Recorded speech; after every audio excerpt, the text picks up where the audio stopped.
ইহুদিরা কি এই শাসকদেরকে সৃষ্টি করছে না আমি আল্লাহ সৃষ্টি করছি? ইহুদিরা ওদের কি সৃষ্টি করছে? কিসের জন্য ইহুদিদের হুকুমগুলো দেশ চালু করা লাগবে? কিসের জন্য খ্রিস্টানদের হুকুম চালু করা লাগবে দেশে? কিসের জন্য বৌদ্ধদের হুকুম দিয়ে দেশ শাসন করা লাগবে? ওরা তোমাকে সৃষ্টি করছে নাকি? এই দুনিয়ার সমস্ত বৌদ্ধরা, সমস্ত হিন্দুরা, সমস্ত খ্রিস্টানেরা, সমস্ত ইহুদিরা একত্র হইয়া একটা মানুষ বানাবার পারবে নাকি? যখন পারবে নাকি? এই মানুষটাকে কে বানালো?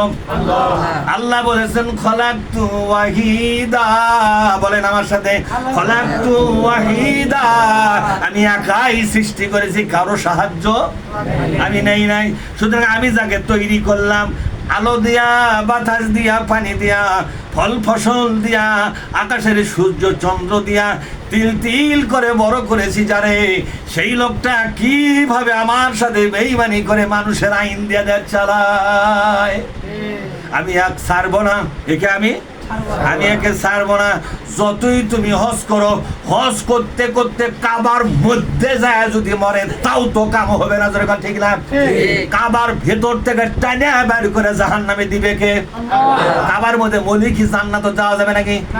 কাবার মধ্যে মলিকি জান্নাত পাওয়া যাবে? কোরআন হাদিসের কোথাও লেখা আছে নাকি?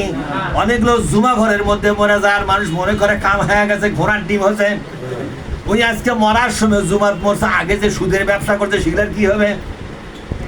কথা বোঝেননি? জুমার যে জমিটা আছে এই জমিটাতে তার মরণ হবে, এটা লেখা হয়েছিল এমন একদিনে যেদিন পৃথিবীতে কোনো জুমা ঘরই তৈরি হয় নাই।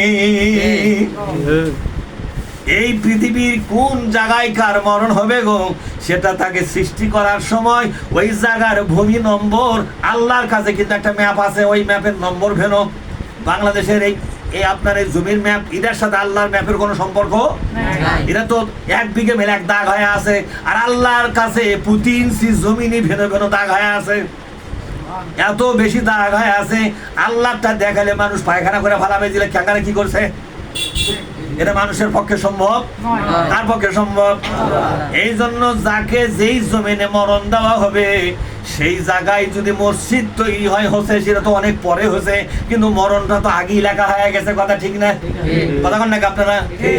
তাহলে এই মসজিদ বানাবার আগে জায়গার মরণ ওই জায়গা দিয়ে হয়েছে, তারা দোজখত গেছে। মসজিদ বানাবার পরে যারা মরছে তারা বেহেশত গেছে। ইলাটা পাগলামি কথা ছাড়া আর কিছু। আসলে আল্লাহ কি বলেছেন? কোথায় মরণ হবে, মরণের জায়গা অনুযায়ী তোমার জান্নাত হবে না, মরণের জায়গা অনুযায়ী তোমার জাহান্নাম হবে না। তোমার জান্নাত হবে, জাহান্নাম হবে তোমার ঈমান আর আমলের কারণে।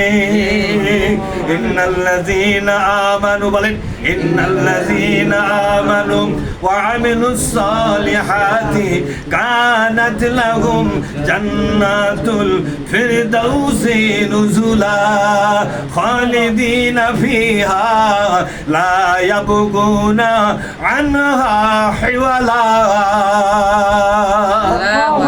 আর কথা ঈমান আনো, আর আল্লাহর ঈমানের দাবি অনুযায়ী যত ইবাদত আছে তোমার উপর ইবাদত করার যে দায়িত্বগুলো আছে ইবাদতগুলো করতে থাকো।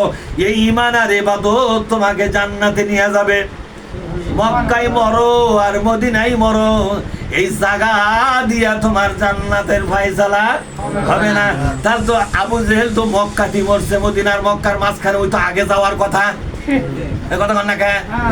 কাবা শরীফের গেলাপ ধরে একজন মারা গেল, কাবা শরীফের গেলাপ ধরে একজন মারা গেল, ইসলামের একজন দুশমন।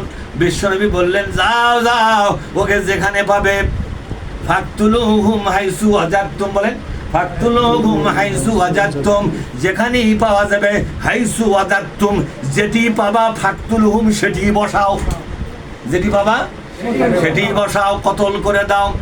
এক সাহাবা এসে বলেন ইয়া রাসূলুল্লাহ, যাকে মারতে নির্দেশ দিয়েছেন কাবার গিলাপ লিয়ে ঝুলতিছ, কেমন করে মারি আমরা? আল্লাহ নবী বললেন কে তুমি আয়াতটা শোনোনি?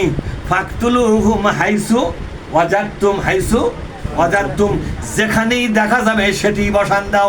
কাবার গিলাপ তো ধরছে, কাবার ভিতরেও যদি যায় সেটি হক মারে ফেলে দেওয়া লাগবে। হুকুম ডাকার আল্লাহ, হুকুম ডাকার। এতে কি আচ্ছা বলেন তো, যাকে কাবার গিলাপ ধরা অবস্থায় 1 চোট মেরা দেহ এবং দেহ এবং কল্লাকে আলাদা করা হলো, এই কাবার গিলাফ ধরে মারা গেল, এজন্য কি জান্নাতুল ফেরদাউসে গেছে? এই কাবা শরীফের গিলাফ ধরে অবস্থায় লোকটা জীবন চলে গেছে।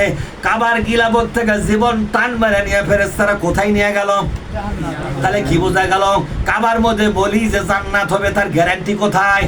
মরার আগ পর্যন্ত তুমি কি করেছো? কোন দলের পক্ষে ছিলে?